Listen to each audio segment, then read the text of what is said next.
കുട്ടികൾക്കും മുതിർന്നവർക്കും ഒരുപോലെ ഇഷ്ടപ്പെടുന്ന കറുമുറ കഴിക്കാൻ പറ്റുന്ന നല്ലൊരു ചെറുകടിയാണിത്.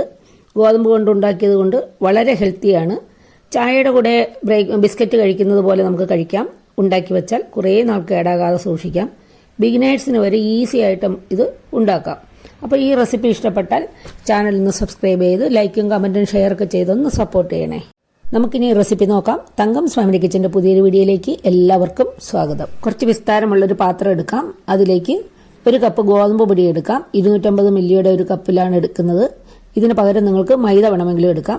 ഇനി ഒരു 1/4 കപ്പ് ഡെസിക്കേറ്റഡ് കോക്കനട്ടാണ് ചേർക്കുന്നത്. അതിന് പകരം തേങ്ങ ചിരണ്ടി ഒന്ന് മിക്സിയിൽ വെച്ചൊന്ന് അടിച്ചെടുത്താലും മതി. 1/4 കപ്പ് റവ ചേർക്കാം. ഇനി 2 ടേബിൾ സ്പൂൺ നെയ്യ് ചേർക്കാം. 2 ടേബിൾ സ്പൂൺ വെളുത്ത എള്ള് ചേർക്കാം. കറുത്ത എള്ള് വേണമെങ്കിലും ചേർക്കാം. 1 നുള്ള് ഉപ്പ് കൂടി ചേർക്കാം. ഇനി ഇത് കൈകൊണ്ട് നന്നായിട്ട് ഇളക്കി യോജിപ്പിക്കുക. അതിൽ ചേർത്തിരിക്കുന്ന നെയ്യ് മാവിലെല്ലാം നല്ലതുപോലെ പിടിച്ചു കിട്ടണം. നന്നായിട്ട് കുഴച്ച് തേച്ചെടുത്തിട്ട് ഇതുപോലെ പിടിച്ചു നോക്കുമ്പോൾ ഇതുപോലെ കട്ട പോലെ ആകണം. അതാണ് കറക്റ്റ് പാകം. ഇനി 1/2 കപ്പ് പഞ്ചസാര 3 ഏലക്ക ചേർത്ത് ഫൈനായിട്ട് പൊടിച്ചതാണ്. അതുകൂടി ചേർത്തിട്ട് വീണ്ടും നല്ലതുപോലെ ഇളക്കിയതിന് ശേഷം നമുക്ക് ഇതിലേക്ക് വെള്ളം അല്പമായി ചേർത്ത് കുഴയ്ക്കാം. വെള്ളം ഞാനൊരു 2 ടേബിൾ സ്പൂൺ അളവിലാണ് പറയുന്നത്. 2 ടേബിൾ സ്പൂൺ വെള്ളമാണ് ആദ്യം ചേർത്തത്. ഇത് പഞ്ചസാര ചേർത്ത് കഴിഞ്ഞാൽ വെള്ളം വളരെ കുറച്ച് ചേർത്താൽ മതി. 2 ടേബിൾ സ്പൂൺ വെള്ളം കൊണ്ട് നമുക്ക് ഇത് ഒരുവിധം നന്നായിട്ട് കുഴഞ്ഞ് കിട്ടും. പിന്നെ വേണമെങ്കിൽ മാത്രം 1 ടീസ്പൂൺ വെള്ളം കൂടി ചേർക്കുക. ഇത് പഞ്ചസാര അലിഞ്ഞു വരും തോറും ഈ മാവ് കുറച്ച് ലൂസായിട്ട് വരും. അതുകൊണ്ട് കുറച്ച് നേരം നമ്മൾ കൈകൊണ്ട് നന്നായിട്ട് യോജിപ്പിക്കണം. ഇങ്ങനെ നന്നായിട്ട് യോജിപ്പിച്ചെങ്കിൽ മാത്രമേ അത് കറക്റ്റായിട്ട് കുഴഞ്ഞു കിട്ടുകയുള്ളൂ. നല്ലതുപോലെ ഇങ്ങനെ കുഴച്ചുകൊണ്ട് ഒരു 5 മിനിറ്റ് ഇങ്ങനെ കുഴച്ച് യോജിപ്പിച്ചിട്ട് വേണം ഇത് കുഴച്ചെടുക്കാൻ. വെള്ളത്തിൻ്റെ അളവ് കൂടിപ്പോയാൽ നമുക്ക് പരത്തിയെടുക്കാൻ ബുദ്ധിമുട്ടാണ്. അതുകൊണ്ടാണ് വെള്ളം വളരെ ശ്രദ്ധിച്ച് വേണം ഉപയോഗിക്കാൻ. ഈ മാവ് ഞാനിനി 2 ഭാഗങ്ങളാക്കി മാറ്റിയതിന് ശേഷം ചപ്പാത്തി പലകയിൽ വെച്ചിട്ട് ഒന്ന് സിലിണ്ടർ ഷേപ്പിലൊന്ന് ഉരുട്ടിയതിന് ശേഷം ഒന്ന് കട്ട് ചെയ്തെടുക്കുന്നുണ്ട്. നിങ്ങൾക്കിത് ചപ്പാത്തി പലകയിൽ വെച്ച് സാധാരണ ചപ്പാത്തി ഉരുട്ടുന്ന പോലെ കുറച്ച് കനത്തിലൊന്ന് പരത്തിയതിന് ശേഷം അത് കത്തി വെച്ച് കഷ്ണങ്ങളാക്കി മുറിച്ച് ഡയമണ്ട് കട്ടൊക്കെ മുറിക്കുന്ന പോലെ മുറിച്ചിട്ട് അങ്ങനെ വേണമെങ്കിലും വറുത്തെടുക്കാം. ഞാനിപ്പോൾ ഇങ്ങനെ സിലിണ്ടർ ഷേപ്പിൽ മുറിച്ചിട്ട് ഇതുപോലെ കത്തി വെച്ചൊന്ന് മുറിച്ചതിന് ശേഷം വറുത്തെടുക്കും. കണ്ട ഇതേപോലെ ഇങ്ങനെ മുറിക്കുമ്പോൾ അതിനകത്തെ ടെക്സ്ചർ കാണാൻ നല്ല ഭംഗിയാണ്. അതുപോലെ തന്നെ വേഗം വെന്ത് കിട്ടുകയും ചെയ്യും. ഉണ്ട് ഇതുപോലെ. അതൊക്കെ ഇനി വേണമെങ്കിൽ ഇതൊന്ന് നിങ്ങൾക്കൊന്ന് ചരിച്ച് വെച്ച് കട്ട് ചെയ്താൽ ഒരു ഓവൽ ഷേപ്പിലും കിട്ടും. ഏത് ഷേപ്പ് വേണമെന്നൊക്കെ നമുക്ക് തീരുമാനിക്കാം. ഇത് റസ്ക് കട്ട് ചെയ്യുന്ന പോലെ കണ്ടോ. ഇങ്ങനെ ഏത് ഷേപ്പിൽ വേണമെങ്കിലും നമുക്കിത് മുറിച്ചെടുക്കാം.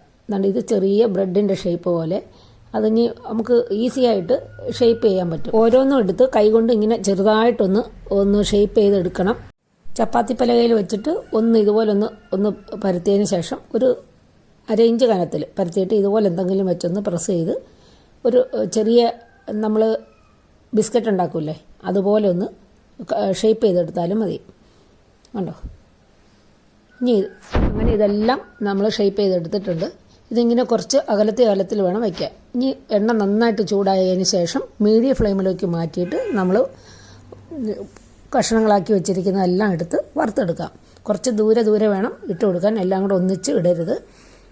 അതുപോലെ തന്നെ അത് ഇട്ട് കുറച്ച് സമയം കഴിഞ്ഞതിന് ശേഷം മാത്രമേ അതിനകത്ത് അത് മറിച്ചിടാവുള്ളൂ. ഇത് ഞാൻ ആദ്യം ഒരെണ്ണം ചെയ്തെടുത്താണ്.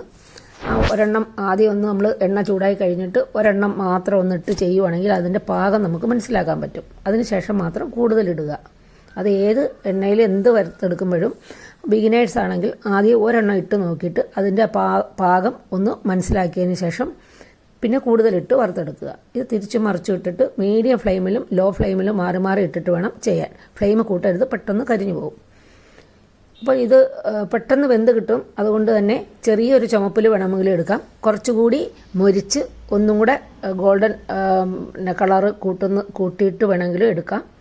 അത് നമ്മളെ ഇഷ്ടം. ഞാനിതെല്ലാം ഈ ഒരു കളറിലാണ് വറുത്ത് കോരുന്നത്. ഒരേ ഷേപ്പിൽ മുറിച്ചതൊക്കെ ഒന്നിച്ചിട്ട് വറുത്തെടുക്കണം. ഇവിടെ ഒരാൾ ഉണ്ടാക്കിയത് കഴിച്ച് അഭിപ്രായം പറയുന്നുണ്ട്.